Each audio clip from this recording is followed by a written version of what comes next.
forest disturbance dynamics from space. Let's see. Do we get the computer screen of the? Yeah. It's not open. Sorry. Yes.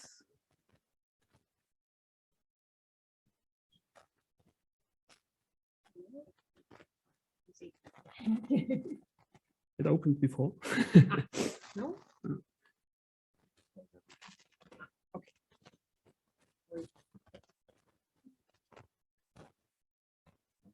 The first one. Oh yeah, that looks good. So this one's working. All right, cool. So there's the watch, perfect. So I don't need my phone. So we're gonna switch perspective maybe a little bit. So go to Europe. So we've heard a lot of tropical forests. They're gonna talk about Europe and how we can understand forest disturbance dynamics in Europe from space. So there was a lot of words against using remote sensing. I think in Europe, actually, we need remote sensing to better understand our forest, and I hope I can make a case today why this is. Hope now it's better.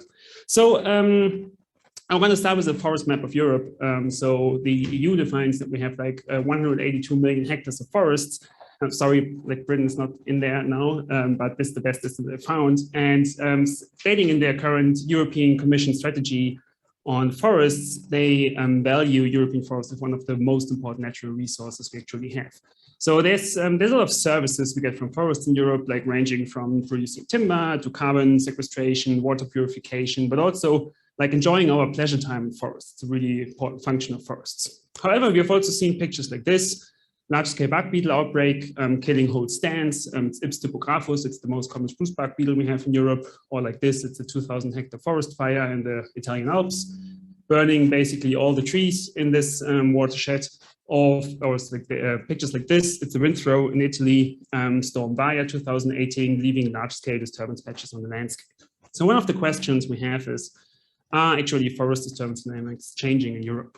And we try to answer this question, but it's very challenging because we do not really have data on that. And before I dive into what we do, I quickly want to give a short definition of disturbances because it's a term that's used quite differently in different communities. So for us, disturbance is any event that resets the successional trajectory.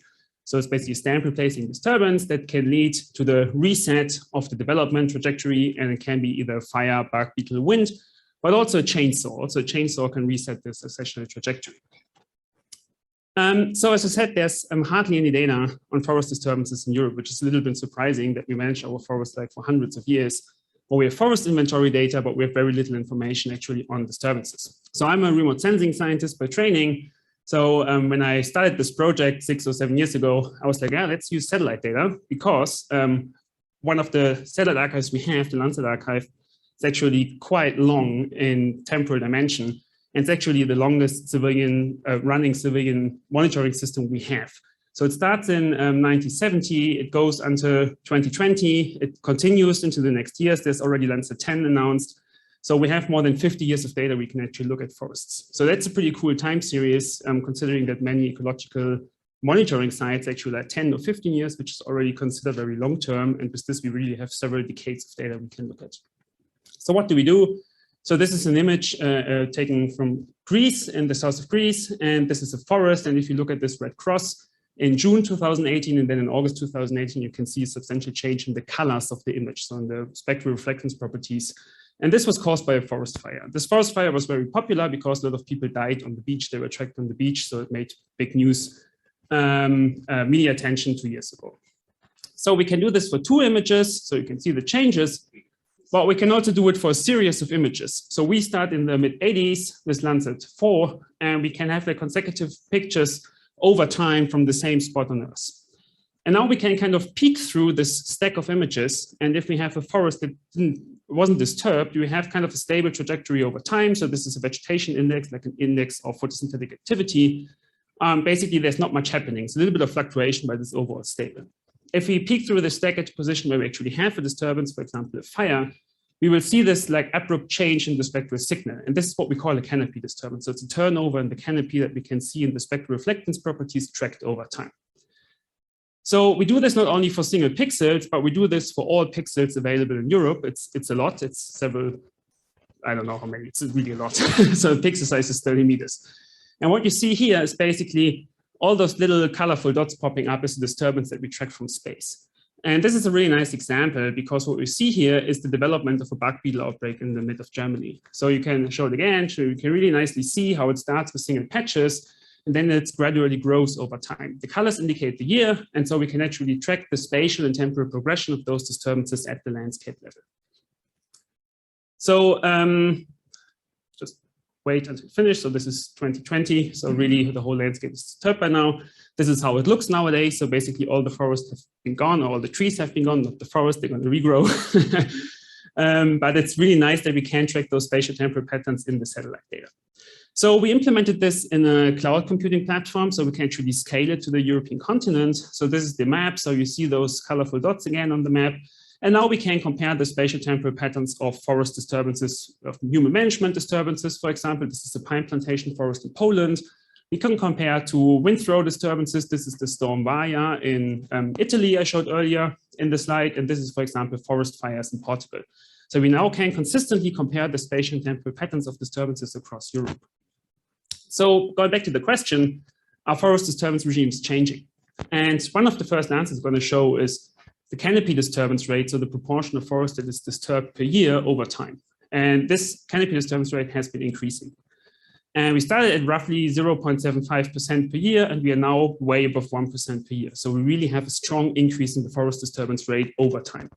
This is 2018, it's the last estimate in this paper, and this was the highest forest disturbance rate we recorded in the past 3 decades. We can also scrutinize this into regions, and which was a little bit surprising to us, that the strongest increases were found in Eastern and Central Europe, and there were actually very little increases in the south of Europe. But the south of Europe already had very high disturbance rates, so maybe there was little margin for increase actually.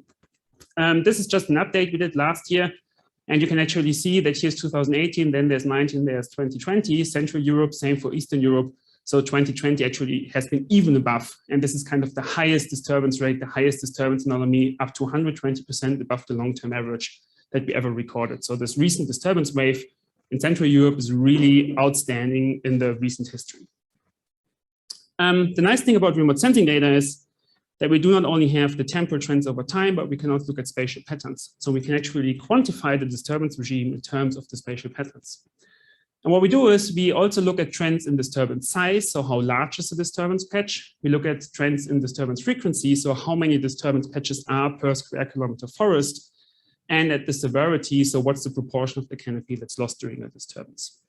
And you can see quite interesting patterns. So first of all, this summarizes the changes, and you can see that the strongest change, the strongest positive change we have in the frequency, and we have less strong changes in the area, in the size of disturbances.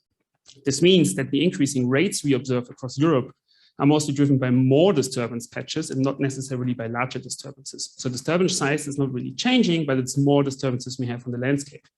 And this is really important because it also tells us that we have much more edges on the disturbance, that we have a much higher fragmentation in the forest with increasing disturbances. Severity is generally decreasing. I think this is the most unreliable estimate we have from satellites, but there's a lot of explanations for that. For example, a lot of forestry system change from clear-cut system to single tree selection systems. And also with increasing more bark beetle-driven disturbances, we often have lower disturbance severities compared to past clear-cutting systems. So this is a nice disturbance patch. This is again Storm Vaja. So you can see large parts of bare soil. And this is because most of the forest or most of the disturbances get salvage locked. So you have a wind throw, and then the wood is taken out because they would just still want to utilize the wood. They are super afraid of bark beetle. So this is basically how it looks afterwards. And then if you show pictures like this, people are like, okay, we are losing forest area in Europe. But this is actually not true because technically it's still a forest. It's just an unstocked forest. It's a temporarily unstocked forest. So the question is, will those areas turn into stocked forests again? And this is the second question I want to address today. So do actually forests return or trees return after disturbance? And we also tried to do or to tackle this from a remote sensing perspective. So I had this before. So we have like this forest, closed canopy forest, you have a disturbance. And then you can see that the signal kind of recovers after the disturbance. So it goes back to the values it had before the disturbance. Actually, we define a threshold and say, if the spectral properties are very similar to before the disturbance, we call this recovered. So it's going back again to a closed canopy forest. And we can actually calculate the time it takes to go back to a closed canopy forest, which we call recovery interval. It's a very crude measure. I mean, this is far away from like really hard structural measures of recovery. It's a very nice proxy we can use, and we can use it across all of Europe. So we can also map this recovery interval across Europe. So values around 10 mean it takes 10 years to close the canopy again, 100 years, and so on. And we capped everything at 1,000 years. So if it's more than 1,000 years, we say, well, it never reaches closed canopy forest after disturbance. And if you look at the density distribution of the recovery intervals, you see that most of the forests, a large majority of forests, will close its canopy again up to 30 years after disturbance. And this is also what we experience in the field, especially in Central Europe. I mean, you have a harvest, you plant trees, and they grow again. So most of the forest actually will recover within a couple of decades. There are some areas, though, where we found that it's very difficult for forests to get to the same canopy closure values as before the disturbance. And this is, well, we thought, I mean, this might indicate kind of a loss of resilience, because if you have more disturbances, or if the disturbances occur quicker than forests can recover, you will lose forest area in the long term.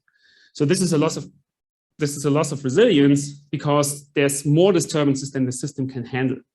So what we do is we actually compare the disturbance interval, which we can also derive from our disturbance maps. So it's basically the average time between two disturbance events in one area. And we compare this to the recovery interval. And if the disturbance interval outpaces the recovery interval, this means low resilience, because in those areas we will lose forest area over time. So we simply divided those two.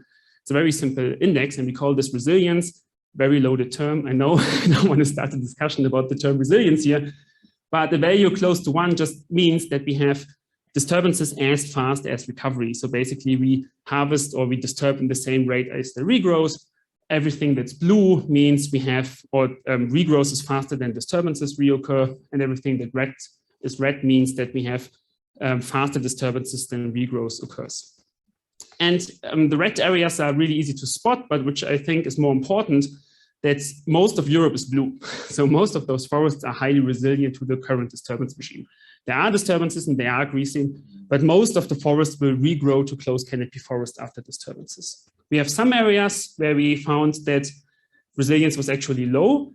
And Portugal, I think, is a very interesting case, because Portugal is the only country in Europe where we actually lose forest area over time. We also know this from other statistics. It's because we have a lot of plantation forests. When they burn, they go into more open forest systems. So they will never reach the same canopy closure as before. If this also is ecological resilience, it's a different question. It's a very simple engineering definition of resilience. So going back to this figure, we actually show that we have disturbances, they are increasing, but most of the forests will regrow. But if we increase disturbances, maybe disturbances will happen more in earlier successional stages. So actually we change kind of the distribution of age classes on the landscape. And maybe if we have many, many disturbances, we will lose some of the old forest, because it's very unlikely for forests to become old growths. And this is actually something we wanted to test. So we kind of linked our remote sensing data with modeling, and this is just observed trends in canopy disturbance rate over time for all the countries included in our study system. It's 35 countries, and what you see is how the canopy disturbance rate changed over time. So most of them are going up, some are going down. It's what we observe from the satellite data. And we now define 3 scenarios. So one scenario is that we just follow the trend of the past and just extrapolate this trend. It's a very unrealistic scenario, but it's kind of the upper bound what we might expect. The second scenario is that we stabilize the disturbance rate at the rates observed in 2018. So they were very high in 2018. So we say this is the new normal. We just stabilize it at this rate. And then the last scenario was we just take the average of the past 30 years as kind of the business as usual scenario. And we fed this into a very simple forest simulator that we calibrated with known age class distributions for all the European countries. And what we found is, so this is the current distribution of median forest ages in Europe. So most of the countries have median ages between 60 and 30 years. Some countries have very old forests and some countries have very young forests. And if we basically stabilize the disturbance rates at past rates, so we just continue as in the past, we will have an aging trend in Europe. So forests will become older in Europe, and we basically will have no countries with very young forests and an increasing share of countries with very old forests.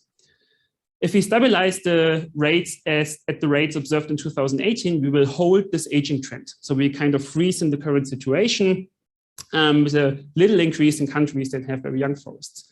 If we continue with the trend we observed in the past, however, we will flip over this trend and we will actually turn forests into much younger forests in Europe. So we will have many more countries that have very young forests, where forests kind of get trapped in those young ages, and we will have very little countries with very old forests. So this is not a simulation what's going to happen, but this is just a scenario building what could happen under increasing disturbance trends.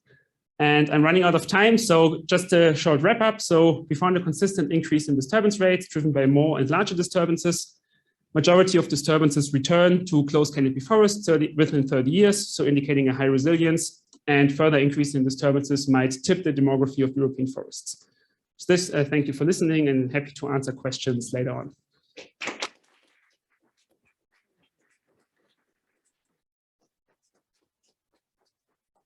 Awesome. Thank you so much, Cornelius. And next we have Unravelling, also from the Technical University of Munich, talking about modeling forest response